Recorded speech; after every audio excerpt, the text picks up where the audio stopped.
Welcome to the 172nd and final of 2024 edition of Make Pro Wrestling with Jessica. Again, I am Tiger Heights. We have a lot of catching up to do, don't we? We do. We have 3 pay-per-views, and we're going to talk about what happened in 2024 for pro wrestling in general, and what's going to be happening for this channel, what happened this entire year, and what's going on in the future. Yay. But let's kick off with Saturday night's main event, the aesthetic. So we're going to talk about the good. The aesthetic was awesome. Oh, yeah. They went full-blown nostalgic here. You know, you had the winged eagle belt. You had Jesse Ventura talk, which he was great, by the way. He has not lost a step. He was decent. I liked him a lot. The entrance was narrow, where they had the old-school barricades. It just, like, if you're going to do it, go all out with it. Because then it works. It feels special. Right. This worked in spade. And you know NBC is clicking their heels in that money because I know the revenue from this show was nothing short of incredible. I'm sure of it. That's why they signed on for an extension on this show. Well, we don't know about that, but yeah, the numbers were decent for Saturday night. Yes. So let's get into another match. Chelsea Green. She deserves this win. 1,000,000%. If she didn't win this, A, I would have flipped the lid. B, I would have quit. And C, she should have won the Royal Rumble. It's one of the two. Right. But that makes her and Matt Cardona the first husband-wife team to ever hold a United States championship. This is true. Now, it's not the men's United States champion. Right. But they both held a United States champion at some point. Yes, I think it's really cool. Looking at it with hindsight, the celebration that they had with her was amazing. Yeah, Chelsea Green is just a national treasure, even though she's Canadian. She is a Canadian national treasure. I mean, it is a national treasure. We must keep her at all costs. Do not deport this lady, Mr. Trump. No. I am like fairly confident WWE knows what they're doing, so she's good. Do not deport this woman. I'm sure she's fine.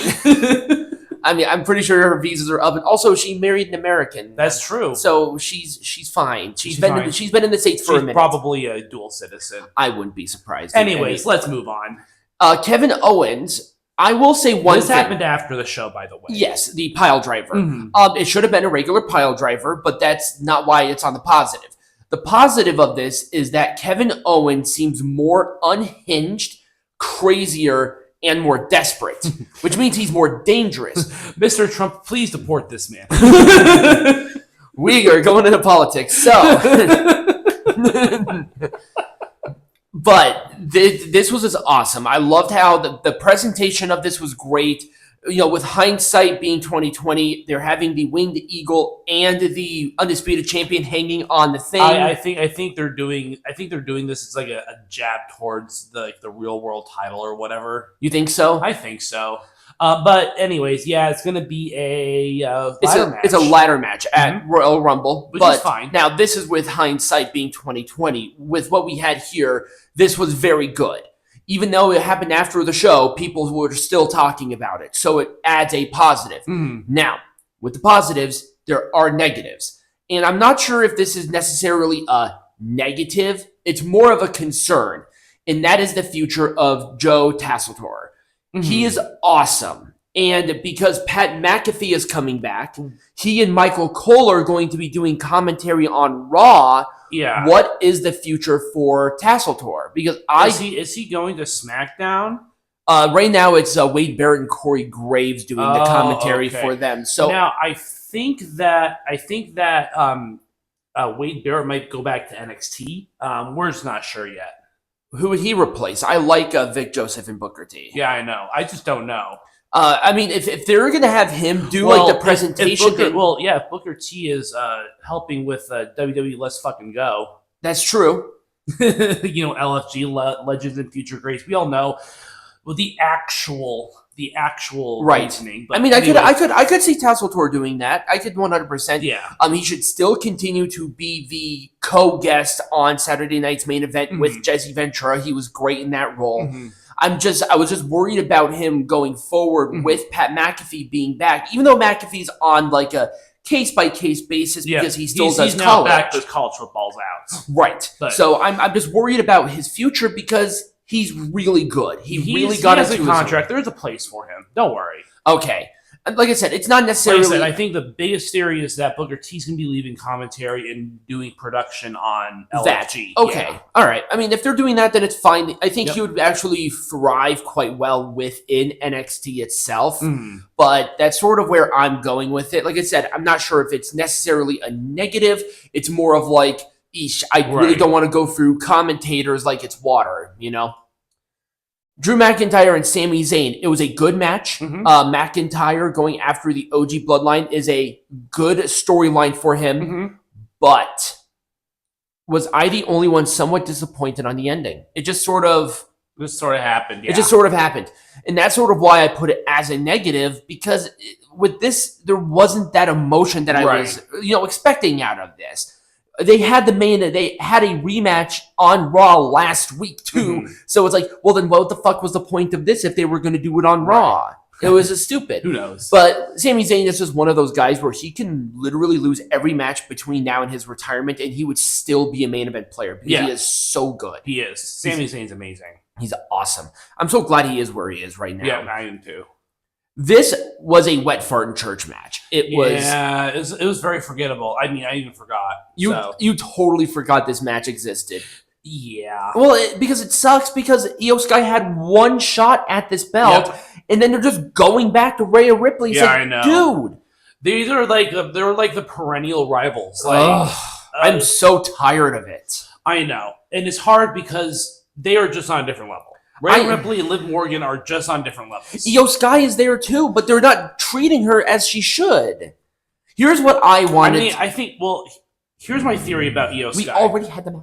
I think that Iyo Sky is liked by someone backstage. I don't know if it's like or just, she's a good performer or whatever. But my working theory is that she's where she's at because maybe there's some backstage politicking going on.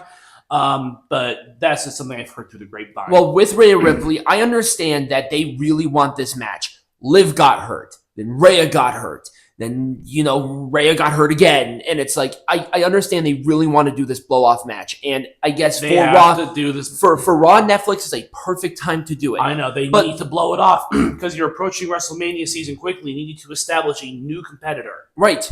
And don't have it be Rhea Ripley again. And don't have it be Rhea Ripley. Have it be fucking Becky Lynch. Please. That would be awesome. Becky Lynch or Iyo Sky or Naomi or somebody else. What I would like to see is for the Raw on Netflix premiere, it should be Liv and Rhea for the belt, but the loser also leaves Raw. Yeah, that's a good because then, boom, you force yourself to reestablish it. And at that point in time, it should be Rhea Ripley because, of course, Liv Morgan is part of Judgment Day. Right. So that would be a good blow-off. And then she goes SmackDown. And then you can have Liv and Becky. You can have that little fantasy there. Yeah. Then Rhea can go after the women's champion against Nia or whoever the fuck it will be at that point. Oh, that'd be a good match, too. It would just be so much easier doing that. But no, we're going to have 8 more matches with this. We're going to have Dominic be in the middle of these two, which I want to see, but on a different website.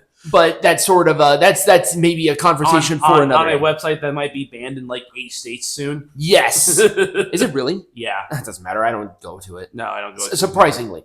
Now, triple threat match. Why in the actual fuck was Damian Priest added to this stupid match? Why in the fuck? Gunther pinned Balor. Right. You could have just had the singles match, been done with it. I don't know. Maybe they weren't selling enough tickets so they'd add Damian Priest into the mix. Is Damian Priest a draw? I don't know. Maybe, I guess New York, he might be because he is Puerto Rican, and there are a lot of Puerto Ricans that live in New York. That's true. I think he's actually from New York, too. I could be wrong about that. But there's no reason for it. It was just so stupid that when they added him, I'm sitting there scratching my head. I said that on the shorter form shows. Mm-hmm. Like, why was he added? Why does Gunther look like Ed? I don't know. if Ed from Ed, Edd n Eddy was a person, it's Gunther. Yes. And it had a unibrow. Yes. And also, what the fuck was the title ending to this one? This one also made almost no more sense. I think you remember it up until the fact that after the show, Kevin Owens attacked. I know exactly what happened. Cody hit the crossroads on Kevin Owens on a chair. The crowd started to boo. Charles Robinson wasn't even in the ring, and he still counted the pin. I remembered that.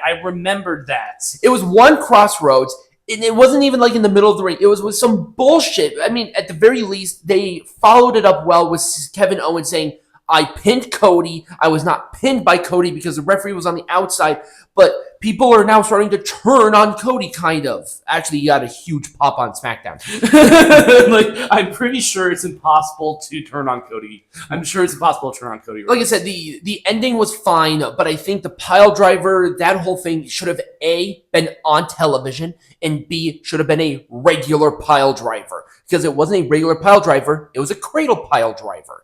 It's still a pile driver, but I think the other one, just because that was the one on television that Randy Orton got hit with, it would have had more impact there. But that's just me. That was Saturday night's main event. Correct. I liked the show. It sounds like there were more negatives than positives, because there were. So I'm going to give it an Orange Cassidy thumbs up. I'm going to do this. I think that with a little bit of growing pains, remember, this show hasn't been on in like 14 years. Yeah. So it's been a minute. Yeah. Now, when we come back, we're going to be covering Ring of Honor's Final Battle. Yes. That was the show. There we go. Good job.